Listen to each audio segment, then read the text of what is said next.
മനുഷ്യനെ അനന്തതയിൽ നിന്ന് അകറ്റുന്ന ഒരു ശബ്ദമുണ്ട്. അത് സ്വർഗത്തിൽ നിന്നല്ല വരുന്നത്, അത് നരകത്തിൻ്റെ ശബ്ദമാണ്. ആ ശബ്ദം നമ്മെ പണിയാനല്ല, തകർക്കാനാണ് വരുന്നത്. ആ ശബ്ദം നമ്മുടെ ജീവിതത്തിൽ വരുമ്പോൾ നമ്മളെ ദൈവത്തിങ്കിൽ നിന്നും അനന്തതയിൽ നിന്നും പിന്മാറ്റുകയാണ് ചെയ്യാറുള്ളത്. അത് നമ്മുടെ സമാധാനം കെടുത്തുകയാണ്, നമുക്ക് സമാധാനം തരികയല്ല ചെയ്യുന്നത്. അത് നമുക്കറിയാം, ഏദൻ തോട്ടത്തിൽ മനുഷ്യൻ വീണത് പാമ്പിന്റെ കടിയേറ്റല്ല വീണത്, മറിച്ച് അവൻ ശബ്ദത്തിലൂടെ അവന്റെ വിഷം മനുഷ്യൻ്റെ ഉള്ളിലേക്ക് കുത്തിവെക്കുകയായിരുന്നു എന്നുള്ളതാണ്. അപ്പോൾ പാമ്പിന്റെ കടിയല്ല, പാമ്പിന്റെ ശബ്ദത്തിൽ അല്ലെങ്കിൽ നരകത്തിന്റെ ശബ്ദത്തിൽ ഒരു അപകടമുണ്ട്, അതിൻ്റെ പിന്നിൽ വിഷമുണ്ട് എന്ന് നാം തിരിച്ചറിയുക എന്നുള്ളതാണ്. പിശാച് നമ്മളോട് സംസാരിക്കുമ്പോൾ അവൻ ചിന്തകളിലൂടെയാണ് ആദ്യം വരുന്നത് എന്നറിയാം. ഉൽപ്പത്തി പുസ്തകം 3-ാം അധ്യായം അതിൻ്റെ 1 മുതൽ 5 വരെയുള്ള വാക്യങ്ങൾ നമ്മൾ വായിക്കുമ്പോൾ അവിടെ നമുക്ക് വളരെ കൃത്യമായി കാണാൻ കഴിയുന്നുണ്ട്. സാത്താൻ പാമ്പിലൂടെ കടന്നു വന്ന് ഹവയോട് ചോദിക്കുകയാണ്, തോട്ടത്തിൽ നിൽക്കുന്ന വിഷത്തിന്റെ യാതൊരു ഫലവും തിന്നരുതെന്ന് ദൈവം കൽപ്പിച്ചിട്ടുണ്ടോ എന്ന് ചോദിക്കുകയാണ്. സാത്താന് കാര്യങ്ങളെല്ലാം വളരെ കൃത്യമായി അറിയാം.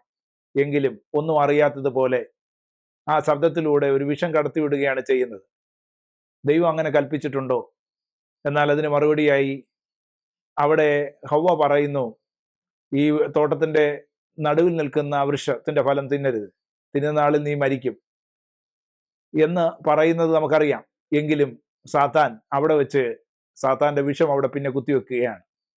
നീ തിന്നുന്ന നാളിൽ നീ ദൈവത്തെ പോലെയാകും, നന്മ തിന്മകളെ കുറിച്ച് നിനക്ക് അറിവുണ്ടാകും എന്ന് പറഞ്ഞ് സാത്താൻ അവിടെ വിഷം ഹവയിലേക്കും അത് മുഖാന്തരം അതേപോലെ തന്നെ ആദാമിലേക്കും വരുന്നത് നമുക്ക് കാണാം.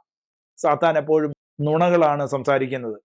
സാത്താൻ നമുക്കെതിരെ വിവിധ തരത്തിലുള്ള ഇല്ലാത്ത കാര്യങ്ങൾ പറഞ്ഞ് നമ്മളെ ദൈവത്തിങ്കിൽ നിന്നും അനന്തതയിൽ നിന്നും അകറ്റുകയാണ് ചെയ്യുന്നത്. അതുകൊണ്ട് സാത്താന്റെ ശബ്ദത്തെ നാം തിരിച്ചറിഞ്ഞ് അവയെ റദ്ദാക്കണം, അതായത് നാം അതിനെ ക്യാൻസൽ ആക്കണം എന്നുള്ളതാണ്. ഒന്നാമതായി സാത്താൻ നമ്മളോട് ചെയ്യുന്നത് അപവാദം പറയുക എന്നുള്ളതാണ് അവന്റെ ഏറ്റവും പ്രധാനപ്പെട്ട ആയുധം എന്ന് പറയുന്നത്. നാം ചെയ്തിട്ടില്ലാത്ത, നാം ചെയ്യാത്ത, നാം അല്ലാത്ത കാര്യങ്ങൾ അവൻ നമ്മെക്കുറിച്ച് പറയും എന്നുള്ളതാണ്. സാത്താൻ എപ്പോഴും നാം അയോഗ്യൻ, നാം അശുദ്ധൻ, ദൈവത്തിന് ഇഷ്ടമില്ലാത്ത വ്യക്തി, ഒരിക്കലും ദൈവത്തിന്റെ അടുക്കൽ വരാൻ കഴിവില്ലാത്ത ഒരു വ്യക്തി, ദൈവകൃപ പ്രാപിപ്പാൻ നമുക്ക് കഴിയില്ല എന്ന് സാത്താൻ നമ്മളോട് പറഞ്ഞുകൊണ്ടേയിരിക്കും. അപ്പോൾ നാം ഒരു കാര്യം മനസ്സിലാക്കണം, അത് സാത്താന്റെ നുണകളെ നാം തിരിച്ചറിഞ്ഞ് അവയെ ക്യാൻസൽ ചെയ്യുവാൻ നാം പഠിക്കണം എന്നുള്ളതാണ്. അവയെ നാം ക്യാൻസൽ ചെയ്യണം, യേശുവിൻ നാമത്തിൽ അത് ക്യാൻസൽ ചെയ്യേണ്ടതായിട്ടുണ്ട് എന്നുള്ളതാണ്. ഒരു കോടതി റൂമിൽ നമുക്കെതിരെ സാത്താൻ വാദിക്കുകയാണെന്നിരിക്കട്ടെ, എന്നാൽ യേശു ഒരു വക്കീലിനെ പോലെ അവിടെ നിന്നുകൊണ്ട് നമ്മുടെ പാവങ്ങളും കുറ്റങ്ങളും ഒക്കെ സാത്താൻ ഓർമ്മിപ്പിക്കുമ്പോൾ യേശു പറയും, യേശുവിന്റെ ആണിപ്പഴുത് കാണിച്ച്, യേശുവിന്റെ വിലാപ്പുറം കാണിച്ചിട്ട് യേശു പറയും, ഞാൻ ഇതെല്ലാം കൊടുത്തു തീർത്തിരിക്കുന്നു, ഐ പെയ്ഡ് ഫുൾ, ഞാൻ എല്ലാം കൊടുത്തു തീർന്നിരിക്കുന്നു എന്ന് പറയുകയാണ്. സാത്താൻ നമുക്കെതിരെ ആയുധങ്ങൾ എടുക്കുമ്പോൾ നാം മനസ്സിലാക്കണം, നമ്മുടെ പാപത്തിന് വേണ്ടി യേശു മരിച്ചു. അവന്റെ ആണിപ്പഴുതുകളിലൂടെ നമുക്ക് കാണാൻ കഴിയുന്നത് നമുക്ക് വേണ്ടി അവൻ ഏറ്റ കഷ്ടപ്പാടുകളെയാണ് കാണിക്കുന്നത്. അതുകൊണ്ട് നമ്മുടെ എല്ലാ കുറവശങ്ങൾക്കും, നമ്മുടെ എല്ലാവിധമായ തെറ്റുകൾക്കും അവൻ പൂർണ്ണമായി കൊടുത്തു തീർത്തിരിക്കുന്നു എന്നുള്ളതാണ്. അതുകൊണ്ട് സാത്താൻ നമ്മളെ പലവിധമായ രീതിയിൽ ദൈവത്തിങ്കിൽ നിന്ന് അകറ്റി നമുക്കെതിരെ ആക്ഷേപങ്ങൾ പറയുമ്പോൾ നാം അത് വിശ്വാസത്താലും ദൈവത്തിന്റെ കൃപയാലും ദൈവം നൽകിയിരിക്കുന്ന അധികാരത്താലും സാത്താന്റെ ശബ്ദത്തെ ക്യാൻസൽ ചെയ്യണം. എങ്കിൽ മാത്രമേ നമുക്ക് മുന്നേറുവാൻ കഴിയൂ എന്നുള്ളതാണ്, അനന്തതയിലേക്ക് നമുക്ക് വരുവാൻ കഴിയൂ എന്നുള്ളതാണ്. അതാണ് ഒന്നാമതായി നാം മനസ്സിലാക്കേണ്ടത്. നമ്പർ 2, സാത്താന്റെ നമ്മുടെ ജീവിതത്തിൽ ശബ്ദമായി കടന്നു വരുമ്പോൾ നാം മനസ്സിലാക്കേണ്ട രണ്ടാമത്തെ കാര്യം, അവൻ ഭയത്തെ നമ്മുടെ മേൽ കുത്തിവെക്കുന്നു എന്നുള്ളതാണ്. സാത്താന്റെ ഒരു ചരക്കാണ് ഭയം എന്നുള്ളത്. നമുക്കറിയാം, ഇസ്രായേൽ ജനം മിസ്രൈമിൽ നിന്ന് മരുഭൂമി വഴി അവസാനം കാദേസ് ബർണയിലെത്തി. ദൈവം അവരോട് പറഞ്ഞു, അവർക്ക് ദൈവം നൽകുന്ന ആ ദേശം നൽകാമെന്ന് പറഞ്ഞ ദേശത്തെ കൈക്കൊള്ളാൻ പറഞ്ഞപ്പോൾ സാത്താൻ അവരുടെ ഇടയിൽ ഭയവും വിവിധ തരത്തിലുള്ള ആശയങ്ങളും അവരുടെ മുമ്പാകെ വെക്കുകയാണ്. അതിന്റെ ഫലമായി അവർ ഒറ്റുകാരെ അയച്ചു. എന്നാൽ 2 പേര് ഭയവുമായി കടന്നു വന്നു. അവരവിടെ അനാക്കമല്ലന്മാരെ കണ്ടു എന്നുള്ളത് ശരിയാണെങ്കിലും അവിടെ മുമ്പാകെ അവർ വെട്ടുകിളിയെ പോലെ അവർക്ക് തോന്നി എന്നുള്ളത് ശരിയായിരുന്നുവെങ്കിലും ഈ അനാക്യമല്ലന്മാരൊന്നും അവരോട് കൂടെ വന്നില്ല. എന്നാൽ ഈ 10 പേരോട് കൂടെ വന്നത് ഭയം എന്ന മല്ലനായിരുന്നു വന്നത്. സാത്താന്റെ മറ്റൊരു ചരക്കാണ് ഭയം എന്നുള്ളത്.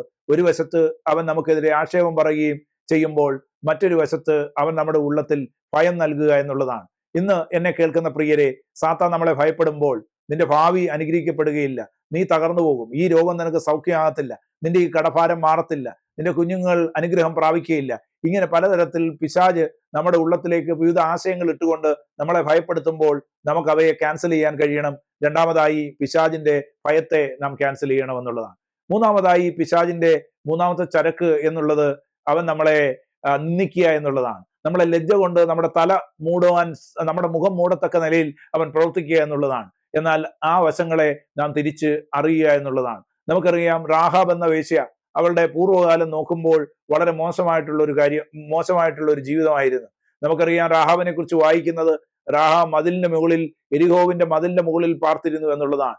എന്നാലും അവൾ ഒറ്റുകാരെ സമാധാനത്തോട് കൈക്കൊണ്ടു, വിശ്വാസത്തോട് കൈക്കൊണ്ടു. യഹോവ തന്നെ ദൈവം, സകല പ്രപഞ്ചത്തിന്മേലും അധികാരിയാവൻ ദൈവമെന്നും യഹോവയെന്നും തിരിച്ചറിഞ്ഞ് യഹോവയ്ക്ക് മഹത്വം കൊടുത്ത് വിശ്വാസത്തോട് ഒറ്റുകാരെ സമാധാനത്തോട് കൈക്കൊണ്ടതുകൊണ്ട് വിശ്വാസ വീരന്മാരുടെ പട്ടികയിൽ റാഹാബിന്റെ പേരോട് ഉണ്ട് എന്നുള്ളതാണ്. റാഹാബ് അത് മുഖാന്തരം രക്ഷ പ്രാപിച്ചു എന്നുള്ളതാണ്. സാത്താൻ ലജ്ജ കൊണ്ട് നമ്മളെ മൂടുമ്പോൾ നമുക്കൊരു കാര്യം മനസ്സിലാക്കണം. ദൈവത്താൽ നമ്മൾ ശുദ്ധീകരിക്കപ്പെടുന്നു, ദൈവത്താൽ നമുക്ക് കൃപ ലഭിക്കുന്നു. ദൈവത്തിന് സൗഖ്യമാക്കാൻ കഴിയാത്ത ഒരു രോഗവുമില്ല, ദൈവത്തിന് ക്ഷമിക്കാൻ കഴിയാത്ത ഒരു പാവവുമില്ല. ദൈവം നമ്മളെ ശുദ്ധീകരിക്കുമ്പോൾ സാത്താൻ നമുക്കെതിരെ നിന്നാലും അവയെ നാം ഭയപ്പെടേണ്ട കാര്യമില്ല. ദൈവത്തിന് നമ്മളെ പണിയാൻ കഴിയുമെന്നുള്ളതാണ്.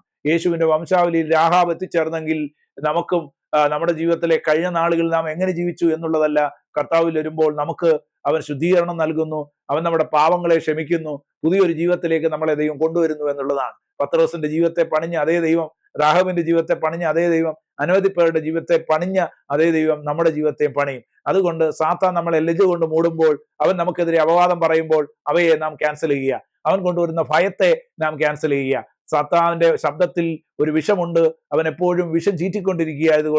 അതുകൊണ്ട് നാം മനസ്സിലാക്കണം, സാത്താന്റെ ശബ്ദത്തെ തിരിച്ചറിഞ്ഞ് അവയെ നാം ശാസിക്കുക.